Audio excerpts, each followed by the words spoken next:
Hi guys, ನಮಸ್ಕಾರ. ನನ್ನ ಹೆಸರು Bhaskar Reddy, Bangalore delta auto controls. ಈಗ ನೀವು ನೋಡ್ತಾ ಇರೋದು ಒಂದು ಕಸ್ಟಮರ್ ರಿಕ್ವೈರ್ಮೆಂಟ್. ಇದು ಈ ಕಸ್ಟಮರ್ಗೆ ಪಿ ಜಿ ಇದೆ. ಪಿ ಜಿನಲ್ಲಿ ಹೀಟ್ ಪಂಪ್ ಬಂದುಬಿಟ್ಟು 24 hours ಆನಲ್ಲಿ ಇರುತ್ತೆ. ಅದಕ್ಕೋಸ್ಕರ ಅವ್ರೇನು ಮಾಡ್ಕೊಂಡಿದ್ದಾರೆ ಅಂದರೆ ಒಂದು ಪ್ರೋಗ್ರಾಮ್ ಕೊಟ್ಟಿದ್ದಾರೆ ನಮಗೆ ಈ ರೀತಿ. ನನಗೆ ಬೆಳಗ್ಗೆ 6 ಗಂಟೆಯಿಂದ ಹೀಟ್ ಪಂಪ್ ಸ್ಟಾರ್ಟ್ ಆದರೆ ಪ್ರತಿ 21 ನಿಮಿಷಕ್ಕೆ ಒಂದ್ಸಲ ನನಗೆ RTC ಟೈಮರಲ್ಲಿ ಮಾಡಿಕೊಡಿ ಅಂತ ಹೇಳಿ ಇಷ್ಟು 31 ಪ್ರೋಗ್ರಾಮಿಂಗ್ಸ್ ಕೊಟ್ಟಿದ್ದಾರೆ.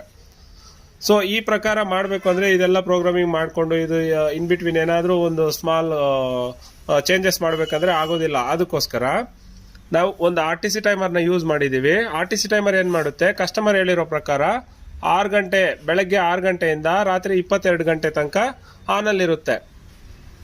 ಆ ಇನ್ ಬಿಟ್ವೀನ್ ಟೈಮಲ್ಲಿ ಮಾತ್ರ ಸೈಕ್ಲಿಕ್ ಟೈಮರ್ ಆಕ್ಟಿವೇಟ್ ಆಗುತ್ತೆ. ಸೈಕ್ಲಿಕ್ ಟೈಮರು ಪ್ರತಿ 25 ನಿಮಿಷಕ್ಕೆ ಒಂದ್ಸಲ 5 ನಿಮಿಷ ರನ್ ಟೈಮ್ ಕೊಡ್ತಾ ಇರುತ್ತೆ. ಈ ರೀತಿ ಫುಲ್ಲಿ ಅವರು ಕಸ್ಟಮರ್ ಕೇಳಿರೋ ಪ್ರಕಾರ ಫುಲ್ಲಿ ಆಟೋಮೆಟಿಕ್ ಮಾಡಿಕೊಡ್ತಾ ಇದೀವಿ, ಹೀಟ್ ಪಂಪ್ ಆಟೋಮೇಷನ್.